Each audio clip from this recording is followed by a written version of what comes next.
Jack Morrison stood on the observation deck of the Central Command building and watched the sunrise paint the sky in shades of purple and gold.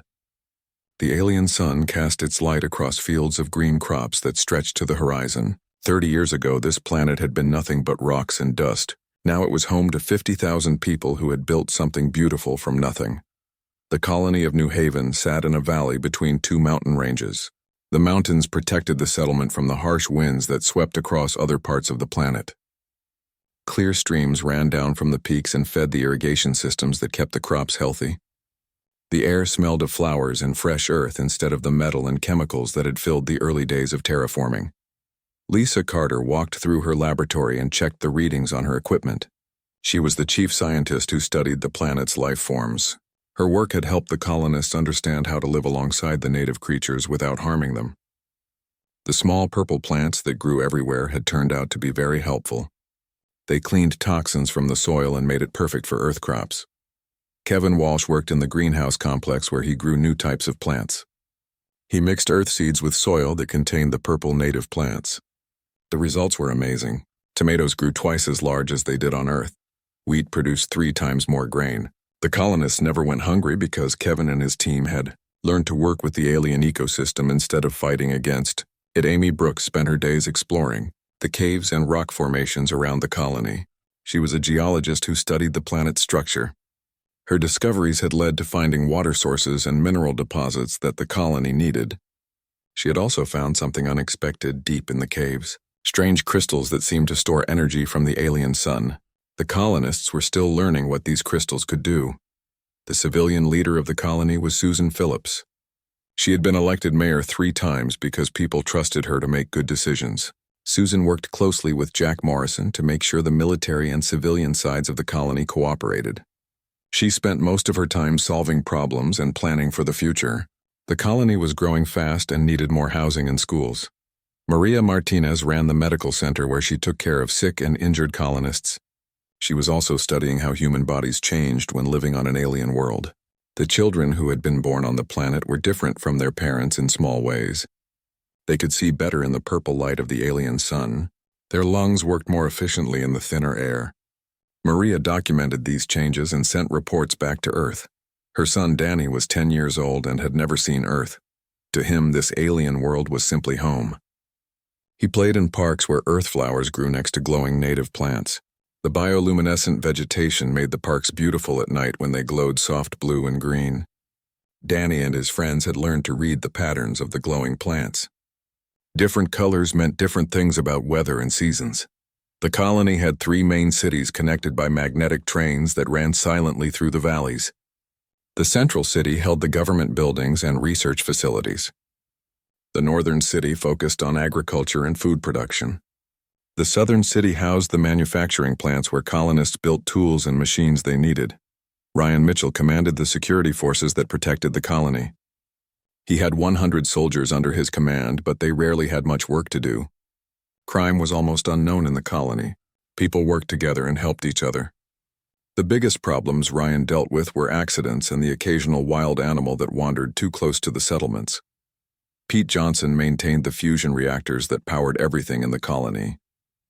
The reactors were clean and safe, but they required constant attention.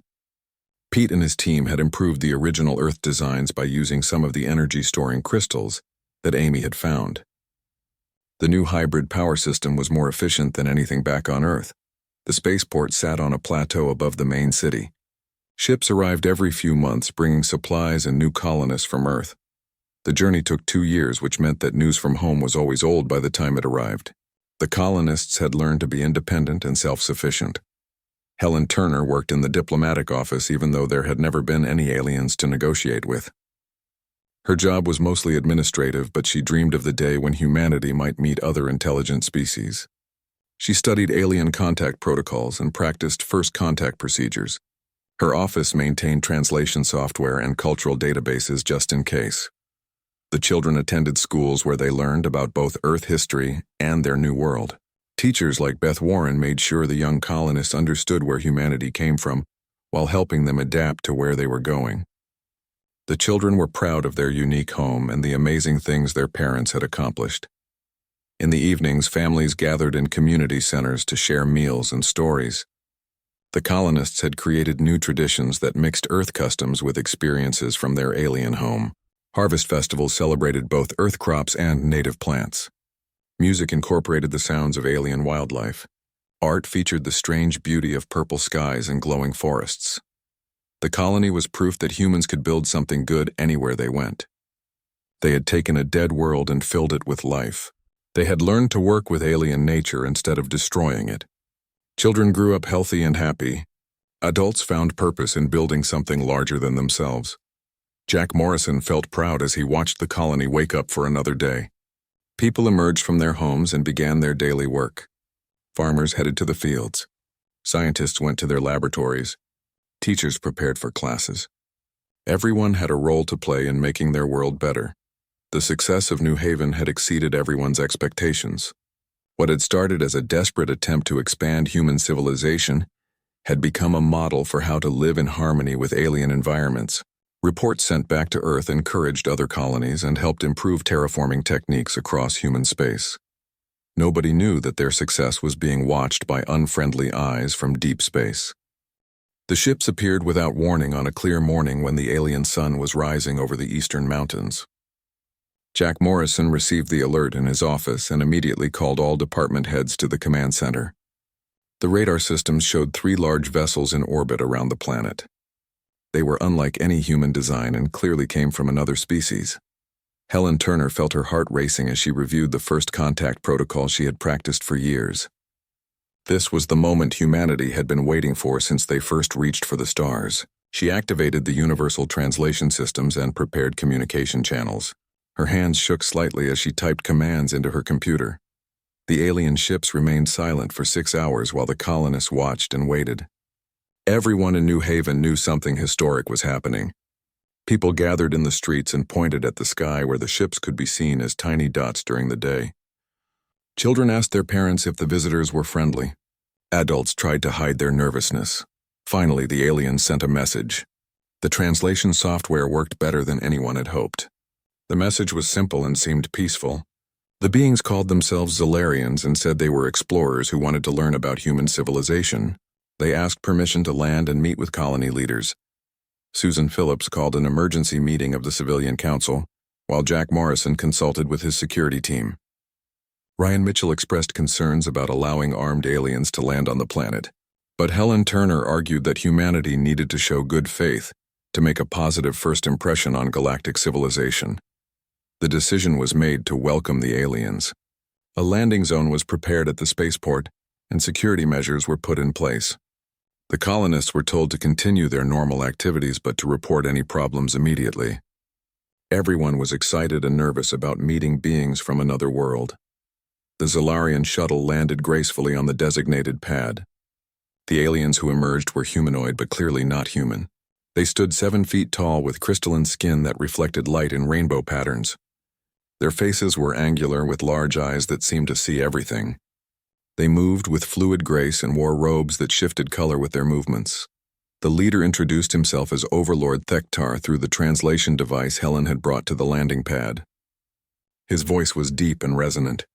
He spoke politely about his desire to understand human culture and technology. He praised the colonists for their success in transforming the dead planet into a garden world.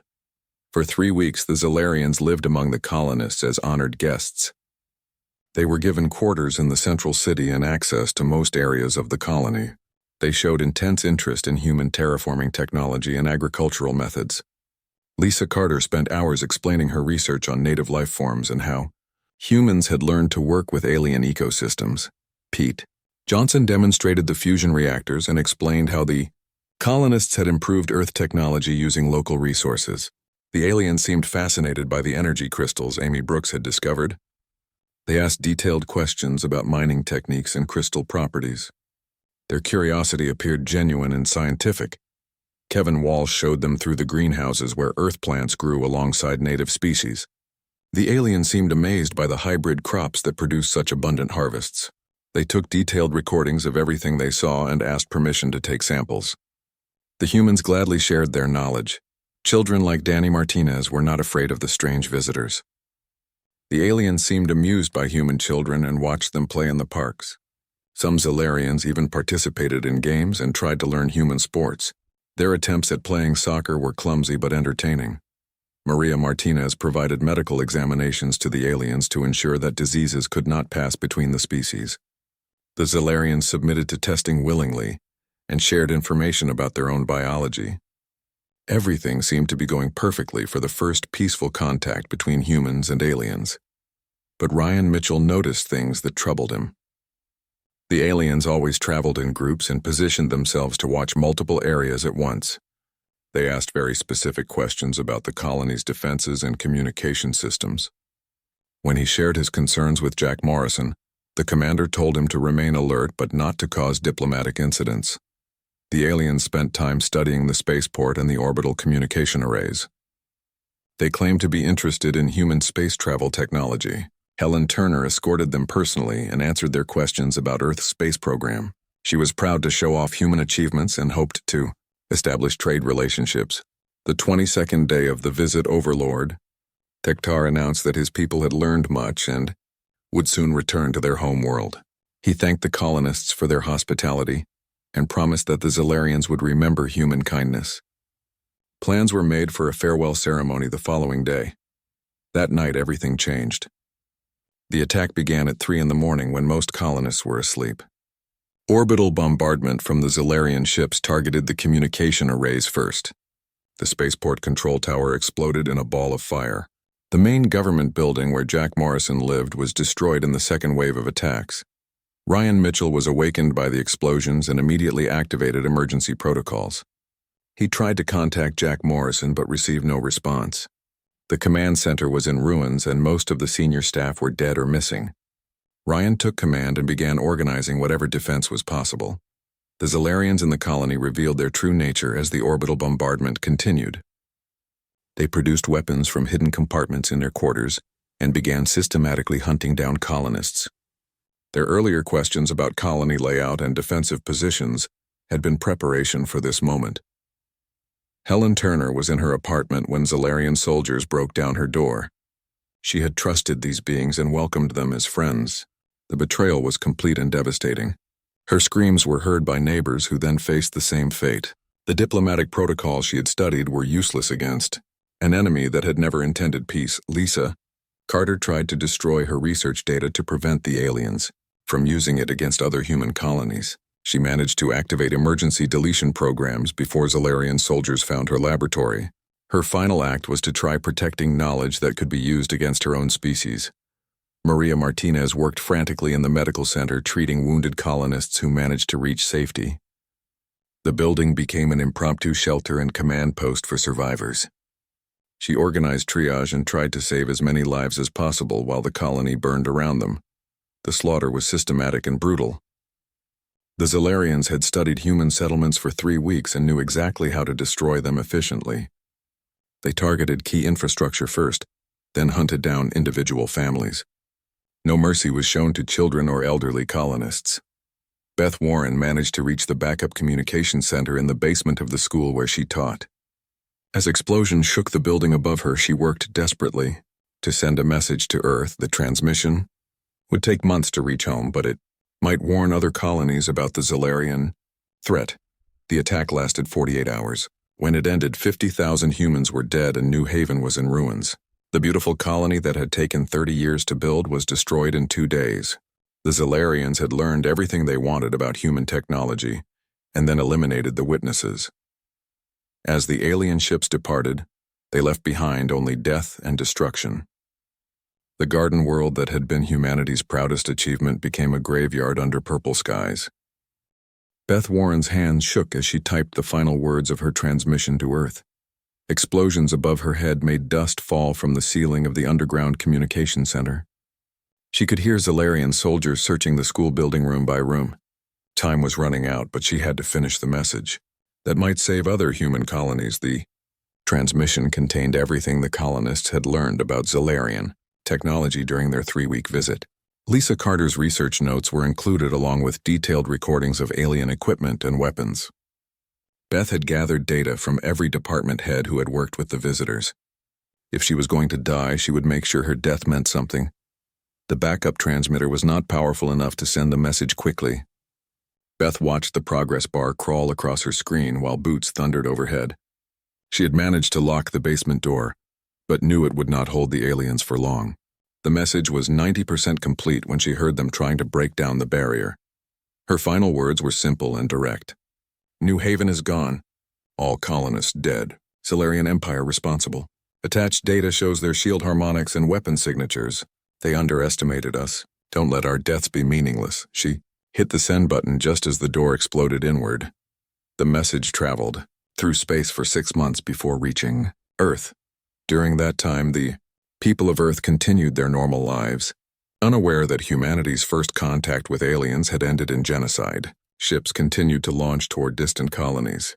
Children learned about the wonders of terraforming in their schools. Scientists dreamed of meeting peaceful alien civilizations. Admiral Jake Sullivan was reviewing routine reports at Earth Defense Command when the transmission from New Haven arrived. At first he thought it was some kind of test or simulation. The idea that an entire colony could be destroyed by hostile aliens seemed impossible. Humanity had been alone in the galaxy for so long that most people had stopped worrying about alien threats. The data attached to Beth Warren's message changed everything. Earth's best scientists analyzed the Solarian technology recordings and found weaknesses that the aliens had not known they were revealing. The shield frequencies that protected their ships operated on specific harmonics. Their weapons used energy patterns that could be disrupted. Most importantly, their faster-than-light drives left detectable, signatures that could be tracked. President Claire Roberts convened an emergency session of the United Earth Council. Within hours of receiving the transmission, the leaders of every human nation and colony gathered to discuss humanity's response to this unprecedented crisis. Some argued for defensive measures and peaceful negotiation. Others demanded immediate military action. The debate lasted for days while military analysts studied every piece of data from New Haven. General Marcus Webb presented evidence that the Solarians had planned their attack carefully. They had spent weeks learning human weaknesses while pretending to be peaceful explorers. This was not a misunderstanding or accident, but calculated genocide. Dr. Nathan Pierce led the team of scientists analyzing Solarian technology. His background in theoretical physics helped him understand the alien drive systems and energy weapons. Working around the clock, his team developed countermeasures and identified ways to exploit the weaknesses Beth Warren had died to reveal. The decision facing Earth's leaders was terrible. If they responded with military force, they would be starting humanity's first interstellar war. If they did nothing, they would be inviting more attacks on defenseless colonies. The Solarians had shown that they viewed humans as inferior, beings worthy only of extermination. Intelligence. Reports revealed that the Solarian Empire controlled dozens of star systems and had been expanding aggressively for centuries. They had destroyed other alien civilizations that got in their way. Earth's colonies were spread across hundreds of light years and could not all be defended with conventional military tactics. Marcus Webb argued that humanity needed to send a message that would be understood across the galaxy. If we don't respond decisively, every alien species will see us as easy targets. We need to demonstrate that attacking humans carries an unacceptable price. The military began mobilizing resources that had been kept secret from the general population. Humanity had been preparing for potential alien contact for decades, but had hoped it would never be necessary to use their most devastating weapons. Deep space shipyards that officially did not exist began activating prototype warships. Captain Alex Barnes received orders to report to Titan Naval Base, where he would take command of the UES Retribution. The ship was humanity's most advanced warship and had been built using technology reverse-engineered from theoretical alien designs. Its existence was classified at the highest levels of government. The Retribution was unlike any ship in the official Earth fleet. Its quantum entanglement drive could cross interstellar distances in weeks instead of years. Its weapon systems used controlled antimatter reactions that could destroy planets. Most terrifying of all, it carried stellar destabilizers that could trigger artificial supernovas. 12 ships assembled at Titan under Barnes's command. Each vessel represented the pinnacle of human military technology. The crews were volunteers who understood they might not return from their mission. They also understood that humanity's future depended on their success. Commander Lisa Troy served as intelligence officer for the task force. She had studied every piece of data about Zalarian society and military structure. Her analysis revealed that the aliens were supremely confident in their technological superiority. They had never faced an enemy capable of threatening their home systems. The human fleet's mission was classified as Operation Prometheus. Official records would state that it was a deep space exploration mission. Only a handful of people on Earth knew the true objective. The ships would travel to the Zalarian home system and deliver humanity's response to the massacre at New Haven. Dr. Pierce worked with the ship's science teams to finalize the stellar destabilizer technology. The weapons had been theoretical until now, but the calculations were sound. A star that met specific criteria could be forced into supernova by disrupting its nuclear fusion processes. The explosion would consume everything in the star system. As the fleet prepared to depart, Earth faced the moral weight of its decision. The weapon they were sending could kill billions of innocent Zalarians, who had played no role in attacking New Haven. But the alternative was to allow the genocide of humans to go unanswered and invite more attacks. President Roberts recorded a message that would be delivered to the Zalarian leadership before any weapons were used. The message was simple: surrender those responsible for the New Haven massacre and submit to human justice or face the consequences of attacking peaceful human colonies. The fleet departed Titan on a mission that would determine humanity's place in galactic civilization. They carried with them the hopes and anger of an entire species. The journey to Zalarian space would take 2 months, during which Earth waited and wondered if they had made the right choice. Public knowledge of the New Haven massacre was carefully controlled to prevent panic. Most humans still believed their colony had suffered an accident or natural disaster. Only when the mission was complete would Earth's population learn the truth about their first contact with alien intelligence in the depths of space. The human fleet raced toward a confrontation that would echo across the galaxy for millennia. 50,000 innocent colonists had died because they offered friendship to strangers who saw them as inferior beings. Now those strangers would learn the true cost of underestimating humanity's capacity for both creation and destruction. The human fleet emerged from quantum space at the edge of the Zeltos system like ghosts materializing from nothing.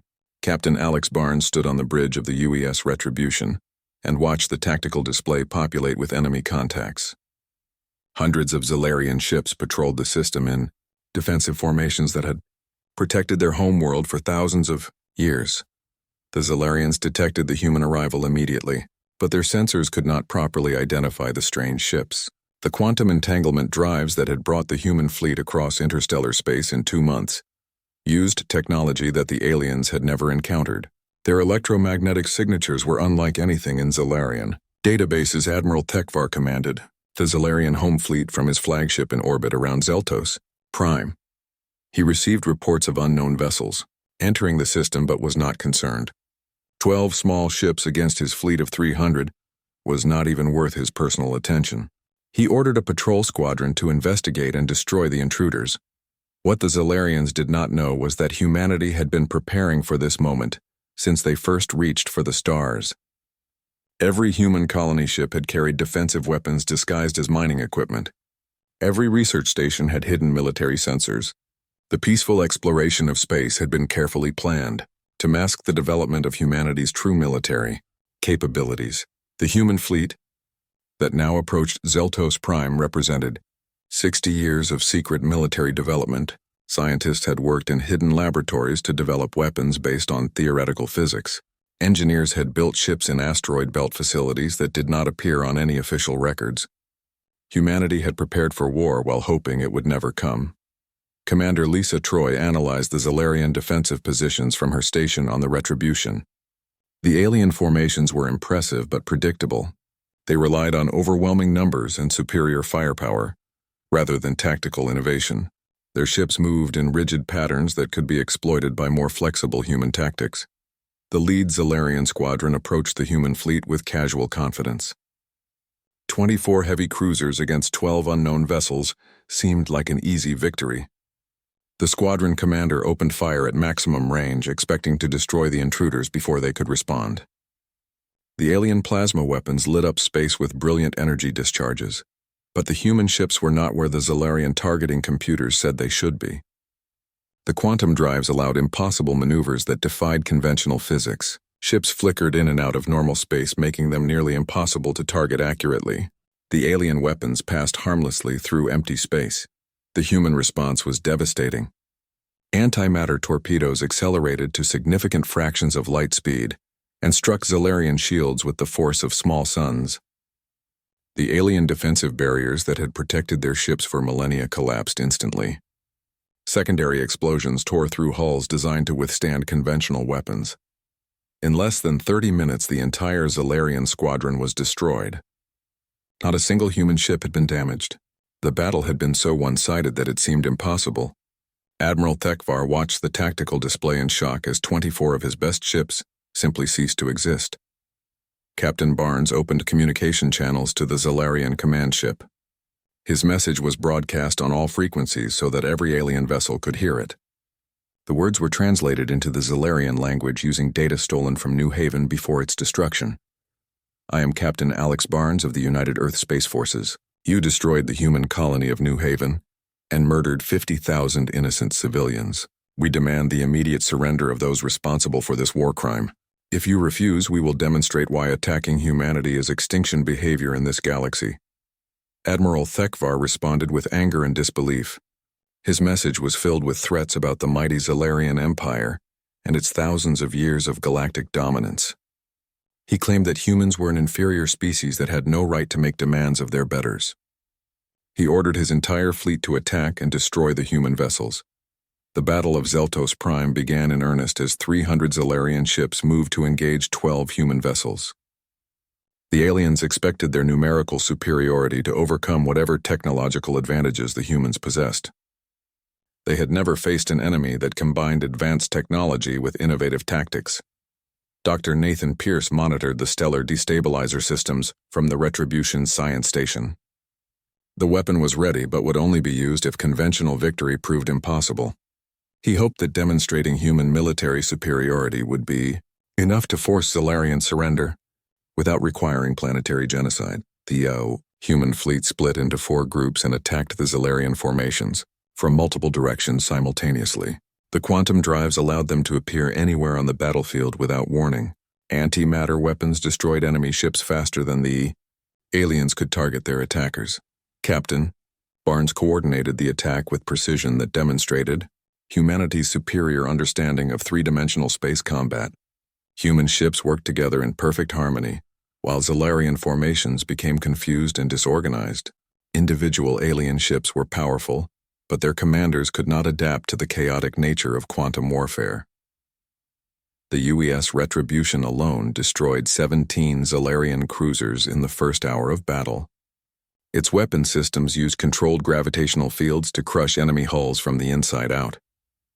The technology was based on theoretical research into black hole physics that had been classified for decades. Other human ships demonstrated equally devastating capabilities.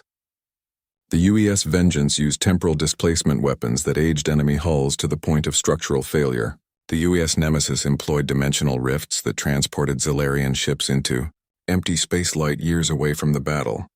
As the battle continued, it became clear that human technology was not just superior but incomprehensibly advanced. The Zalarians had based their military doctrine on conventional energy weapons and kinetic projectiles. They had no defense against weapons that manipulated space and time itself. Admiral Thekvar realized that his fleet was being systematically destroyed by an enemy he did not understand. Ships that had served the Zalarian Empire for centuries were reduced to debris in minutes. His numerical advantage was meaningless against opponents who could appear anywhere and strike without warning. The orbital defense platforms around Zeltos Prime began firing at the human fleet, but their massive weapons were too slow to track quantum-enabled ships. The platforms had been designed to stop conventional fleets that approached predictably. Against enemies that could teleport, they were useless. After 4 hours of combat, the Zalarian home fleet had been reduced to scattered survivors hiding behind planetary shields. Hundreds of ships that had patrolled the system that morning were now expanding clouds of superheated gas. The mighty Zalarian Empire had been humbled by 12 human vessels. Captain Barnes offered final terms to the surviving Zalarians. surrender immediately and face justice for war crimes, or witness the complete destruction of their civilization. He explained that humanity possessed weapons capable of destroying entire star systems and was prepared to use them. Admiral Thekvar finally understood the magnitude of his species' error. They had attacked a civilization that approached warfare with the same ingenuity they brought to terraforming dead worlds. The humans had not just defeated the Zalarian fleet, but had made it look effortless in the process. But pride and fear prevented the alien commander from accepting human terms.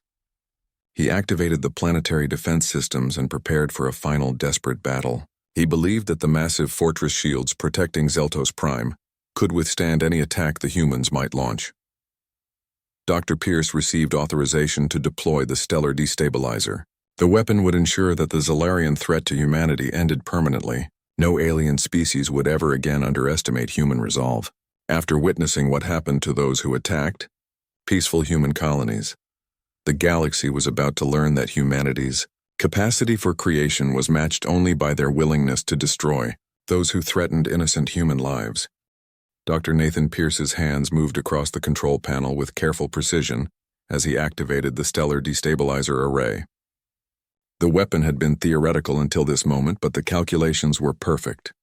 The star that had warmed Zeltos Prime for billions of years was about to become a weapon of unprecedented destruction. The device worked by injecting exotic particles into the stellar core through focused gravitational beams. These particles disrupted the delicate balance of nuclear fusion that kept the star stable. Within hours, the disruption would cascade throughout the stellar mass, triggering a supernova explosion that would consume everything in the system.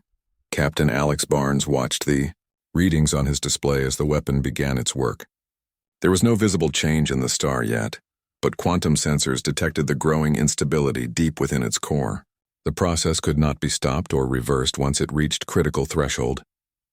Admiral Thekvar received warning signals from his science ships as they detected unusual energy patterns from their sun. Zalarian scientists had never seen readings like these and did not understand what was happening. They reported anomalies but could not explain their significance. The human fleet withdrew to a safe distance as the stellar destabilizer continued its work. Ships that had quantum drives could escape the blast radius in time, but any vessel using conventional propulsion would be caught in the expanding destruction. Captain Barnes offered one final chance for Zalarian civilians to evacuate. Most Zalarian ships lacked the speed necessary to escape their own star system before the supernova reached them. Only the fastest vessels had any hope of survival, and they could carry only a tiny fraction of the system's population. 12 billion Zalarians lived on 4 planets and dozens of orbital stations throughout the system. The reality of their situation finally penetrated Admiral Thekvar's pride and anger. The humans were not bluffing about their ability to destroy entire star systems. The aliens who had seemed so primitive and weak possessed weapons that could kill suns themselves. The balance of power in the galaxy had shifted completely. Emergency broadcasts went out across all Zalarian frequencies as the alien leadership tried to organize evacuation efforts. But there was nowhere to run and no time to save more than a few thousand individuals. The empire that had dominated this region of space for millennia was about to be erased from existence. Captain Barnes received a final transmission from the Zalarian commander. Admiral Thekvar's voice was filled with defeat and desperation as he acknowledged the magnitude of his species' mistake. He admitted that attacking the human colony had been wrong and begged for mercy for his people. But it was too late for mercy. The stellar destabilizer had passed the point of no return. Even if the humans wanted to stop the process, they no longer possessed the ability to do so. The star would explode whether anyone wanted it to or not.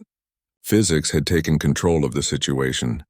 The first visible signs appeared 6 hours after activation. Solar flares erupted from the star's surface with unprecedented violence. The normally stable yellow sun began to fluctuate wildly as its core destabilized. Radiation levels throughout the system increased dramatically. Zalarian scientists finally understood what was happening as their instruments detected the cascade failure spreading through the stellar core. They had theoretical knowledge of supernova physics but had never imagined that such destruction could be artificially triggered. The humans had weaponized stellar evolution itself. Emergency evacuation ships launched from every world and station in the system carrying whoever could fit aboard. Families were separated as parents chose which children might be saved. The selection process was random and cruel but necessary, given the limited time and space available. Dr. Pierce monitored the stellar readings as the destabilization reached critical mass. The star would explode within hours and the blast would travel outward at significant fractions of light speed. Planets would be vaporized instantly while the expanding shockwave would sterilize everything for dozens of light years. The human fleet jumped to quantum space and traveled to a safe observation point outside the blast radius. From there, they would witness the culmination of humanity's response to the New Haven massacre. 50,000 human deaths would be answered with the destruction of an entire civilization. Commander Lisa Troy recorded everything for the historical archives. The footage would serve as evidence of what happened when alien species chose to attack peaceful human colonies. Future generations would study this moment as the day humanity announced its arrival as a major galactic power. The star exploded with the fury of creation itself. Nuclear fire consumed the planets that had been home to billions of Zellarians for thousands of years. Ancient cities and magnificent works of art vanished in microseconds as temperatures reached hundreds of millions of degrees. The expanding supernova created a new nebula that would glow for millions of years. Future astronomers would map the stellar remnant and calculate the energy released. They would know that 12 billion intelligent beings had died in moments when their sun was murdered. By alien weapons, news of the destruction spread across the galaxy through trade routes and communication networks. Other alien civilizations learned that a species called humanity had triggered an artificial supernova in response to an attack on one of their colonies. The message was unmistakable and terrifying. The Karathi Federation immediately sent diplomatic envoys to Earth offering peaceful relations and trade agreements.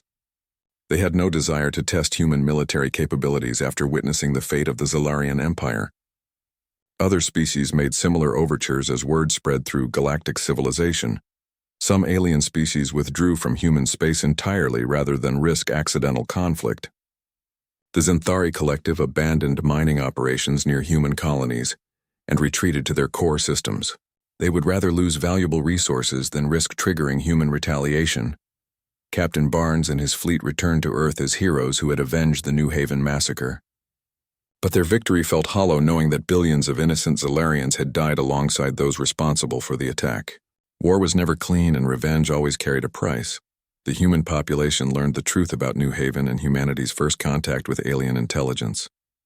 The revelation that friendly aliens had turned out to be genocidal monsters shocked people across Earth's colonies. But they also took pride in knowing that their military had responded decisively. A memorial was built on Earth to honor the 50,000 colonists who died at New Haven. The inscription was simple but powerful. 50,000 lives lost. One star system erased. The galaxy learned that attacking humanity is extinction behavior. Dr. Pierce would later write in his memoirs about the moral weight of the stellar destabilizer. We didn't want to become the monsters of the galaxy, but when faced with genocide, we chose to be the monsters that other monsters fear. The destruction of the Zeltos system established humanity as a species that would accept mutual annihilation rather than allow attacks on their civilians to go unanswered. No alien civilization ever again attempted to destroy a human colony. The price had been established and understood. In the years that followed, humanity emerged as a major galactic power. Their peaceful colonies continued to transform dead worlds into gardens, while their hidden military capabilities ensured that no one would dare attack them. The balance between creation and destruction defined humanity's place among the stars. The empty space, where Zeltos Prime had once orbited, served as a permanent reminder of the cost of underestimating humanity. The expanding nebula would shine for eons as a monument to the 50,000 colonists whose deaths had changed the galaxy forever.